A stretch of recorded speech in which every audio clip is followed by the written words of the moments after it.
Hello and welcome to the Forces Sports Show, your weekly roundup of the best action and biggest stories from across the services, coming up in the next half hour.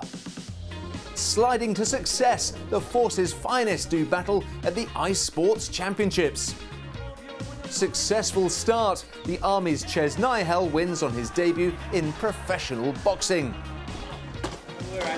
Back in.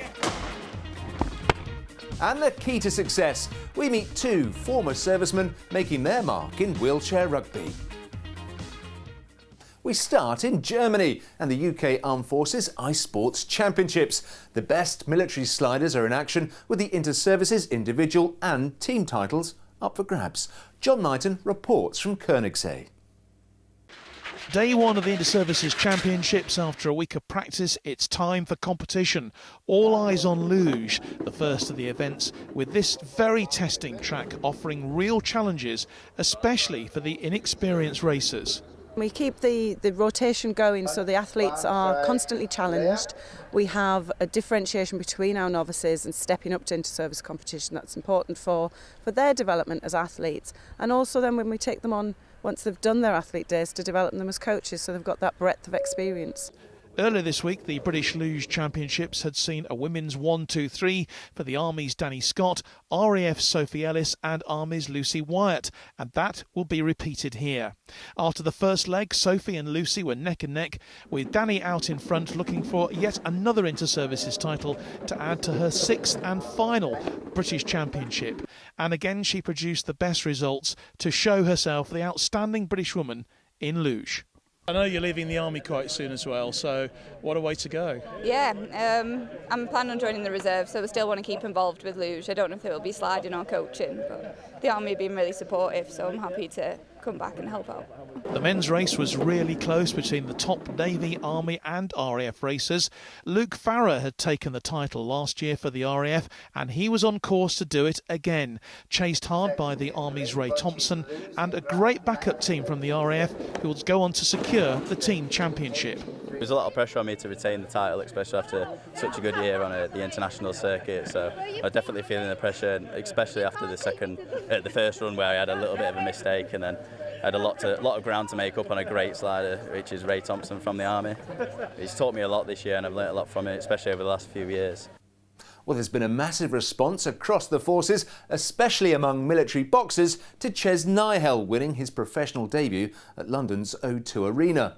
The Army Lance Corporal produced a clear points victory over Kent Kaupanen in their cruiserweight contest. Quality night, debut at the O2 Arena, London, on a world title undercard, televised bout. It was a floating bout as well, so the pressure was on. I warmed up and cooled down 3 times before I actually went in. So the way a floating bout works is you're on standby to go at any point. So I was gloved up and ready all night until I boxed, but kept it all up together and went out and got the win. Tell us about your opponent and how long before the fight did you know that you'd be taking him on? Yeah, so Kent Kaupanen, I think you pronounce his name. He tough man, game opponent. He was a dangerous opponent for my first fight. He's got 2 KO wins on his record where he's knocked out lads on their debuts. So he was a dangerous opponent for my first fight. But I didn't want to box a pushover to begin with, and neither did my coach and manager.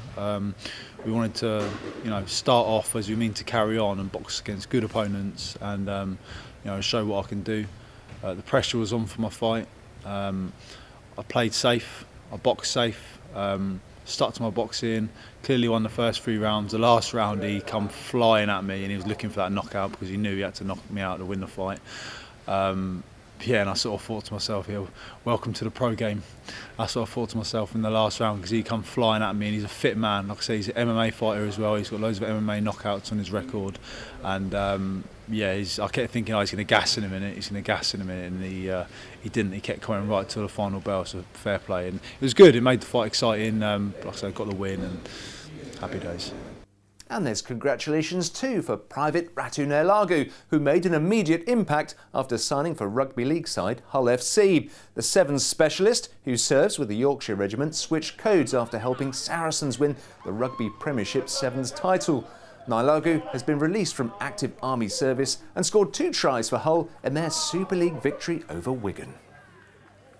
The Wheelchair Rugby Quad Nations tournament in Leicester this weekend saw 2 ex-Forces athletes line up for Great Britain.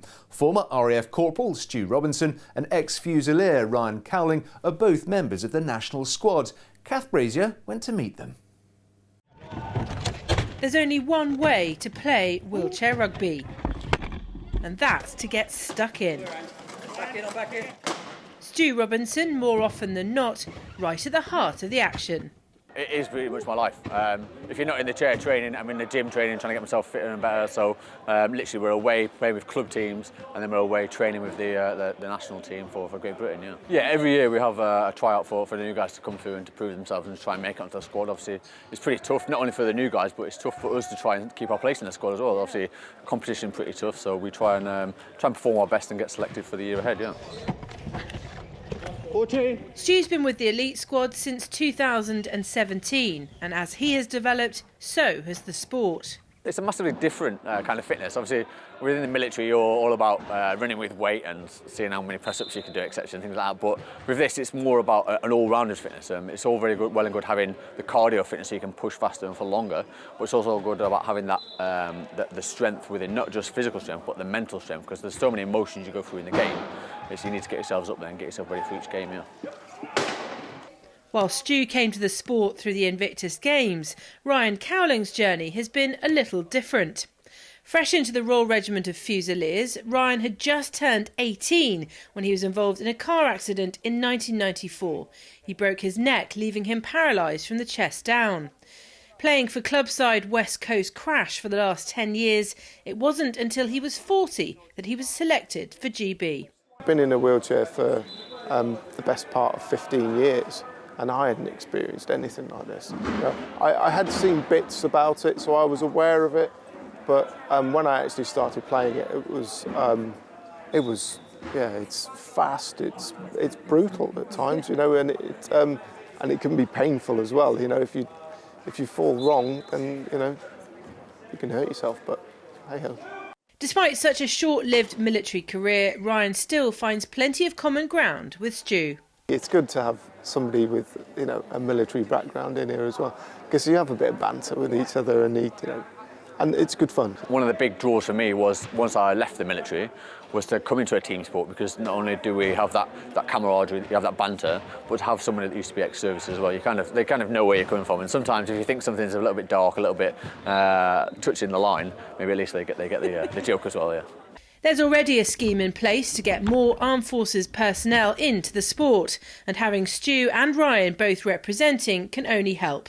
2 men, 2 very different journeys, but now with the same goal. This week, Sandown Racecourse is preparing to stage one of the highlights of the Forces sporting calendar, the Grand Military Gold Cup. One of the jockeys is a soldier who broke his back during a fall whilst riding less than 3 months ago, and I've been to meet him. Serving soldier and amateur jockey Corporal Nathan Rahman is busy at the yard of horse racing trainer Seamus Mullins. Close to Tidworth Garrison, this has been the second home for the member of the Royal Welsh as he juggles his military career and dedicates the hours required to be an elite amateur rider. Things could have been very different, however. Despite completing 30 rides last year, it was his final outing that almost put paid to his hopes of featuring in the Grand Military Gold Cup. Racing at Clifton-on-Dunsmore, he was unseated and trampled on. So on the 16th of December, I fell whilst pointing. I fractured my back in 3 places, fractured L2, L3 and L4. I was very determined and obviously a very stubborn individual, so I managed to get myself and because I've got a jockey licence, I can use Oaksey House in Lambourne to help me assist with my recovery. I was back on the horse within 3 weeks. Fortunately enough, I passed an assessment then to get my licence and grant me to race again. 5 weeks and 6 days, and then I had my first race on the same day. So 5 weeks and 6 days since I broke my back, and I was racing 2 horses that day. It's an incredible turnaround. Did your military background help you with not just the sort of the speedy recovery, but the mental application that's needed to come back from something like that? So my past history being in the gym and PTI helped me a lot, and so I could sort of manage myself and conduct some sort of rehabilitation programme. Staged at Sandown Park and steeped in military history, the Grand Military Gold Cup is the pinnacle of horse racing for the Armed Forces amateur jockeys. Rahman isn't the only service rider at Mullins Yard. Lieutenant Colonel Erica Bridge is a veteran of the Grand Military Gold Cup, winning the race in 2016. She knows only too well the surge of adrenaline coursing through riders' veins when they exit the starting gate. Huge, absolutely enormous. I think when you're getting there, there's an awful lot of nerves that you've got to try and sort of keep at bay. Particularly if you might never have sat on the horse before. It sometimes happens like that. My first winner, I met the horse in the paddock and was really looking for the number because that was about as much as I knew about it. So you never quite know what you're sitting on. And of course, for a horse, the horse will have a huge amount of adrenaline going through it as well. So actually, it's a different horse you're sitting on. But once you're at the start, the adrenaline really does take over, and it is a huge rush. I mean, there is just nothing like it. Travelling at 30 miles an hour over these big fences where you are on a sort of four-legged aeroplane, it's absolutely immense. Rahman is something of a trailblazer. Having completed his Category A racing licence, he can compete against fellow amateurs. He's the first soldier from his regiment to take part in the Grand Military. He's grateful to his unit and to Seamus Mullins for giving him the opportunity to race. There's a long tradition and history with Seamus Mullins. He has put through quite an awful lot of military riders and often puts in horses. It's all fair and well, saying you can ride, but you need to have someone that's going to back you and say, here's the keys to my Ferrari, just go and take it for a spin. It doesn't happen like that. There's a lot of money involved and a lot of time. So Seamus is brilliant. He's brought me on leaps and bounds. Riding half a ton of horse at 30 miles an hour over big fences demands skill and bravery. Now in his second season of racing and with one major tumble behind him, what are Rahman's expectations from this day of racing at Sandown? I would like to at least win one of the races this season and potentially place in most of them. I'm trying to get up to that next level to be able to be competitive against professionals. Still classified as an amateur currently, but that is my ambition, is to be up there with the big boys. This year's Grand Military Gold Cup takes place on Friday. Luke Sinnott is now classed among the world's top para-long jumpers and is fully focused on next summer's Paralympics in Tokyo. The former Royal Engineer also has a pilot's licence and is a trustee of Flying for Freedom. His injury certainly hasn't kept him from achieving and is one of the many reasons he's been nominated for a Soldiering On Award, as Kath reports. Name a sport, any sport. Likelihood is Luke has tried it. His last outing for British athletics was at the European Championships in Berlin last August, where things didn't exactly go to plan. First jump of the tournament, snapped my blade on takeoff, and that's, breaking a leg is pretty much career ending for most. Fortunately for a blade runner, it's four Allen key movements, and you change your leg. Didn't medal in the end, unfortunately. I guess after high expectations, that was a bit of pill to swallow. But what was good was that, for me mentally, I could see that I'm ready as an athlete, because even something like breaking a blade didn't faze me. I was straight away getting new legs going and just getting down there, and I managed to put 2 or 3 more jumps on the board, which, given that I was running quite bizarrely, was quite impressive, I thought. That mental toughness is coupled with a thirst for technical knowledge. It's not a black magic to me. I fully understand what goes into making this stuff, and looked into the numbers, and I realised, when I take off, when I'm running, I'm putting about 4 or 5 times my body weight through the blades, which is a fair amount, and that's probably what your average person's doing. When I take off, when I'm jumping, it's 12 times your body weight, maybe more. So you're looking at well over a ton of downward force going through that blade.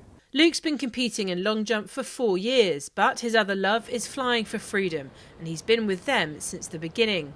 Their current project is a daring expedition to fly to the South Pole, but it's something that will have to sit on the back burner ahead of the Paralympics. I've been told by British Athletics though, and UK Sport, to sort of tame down the flying in the run-up to 2020. I get it, they're right. I mean, I got so focused on 2020, and given what happened in Sweden recently, it's risky playing around on snow. So I get when they say, let's get Tokyo done. and then worry about Antarctica afterwards. I get that, and so I'm having to take a bit more of a backseat role, unfortunately, which is hard for me. I'm not used to doing that. What happened in Sweden was this.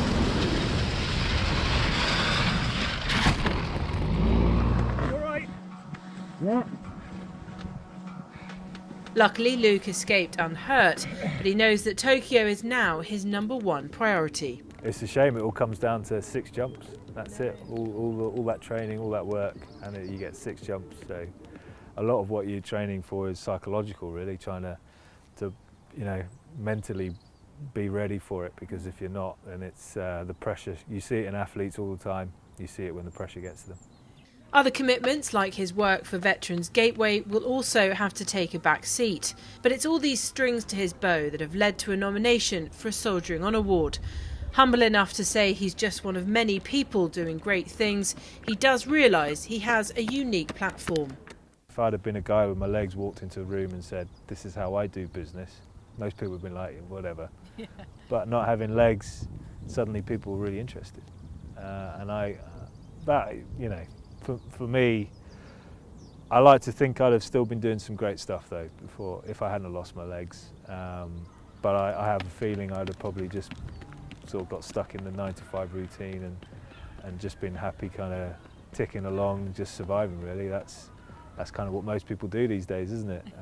It's just enough to have a comfortable existence and get on with life. But I guess given what's happened to me, I want more.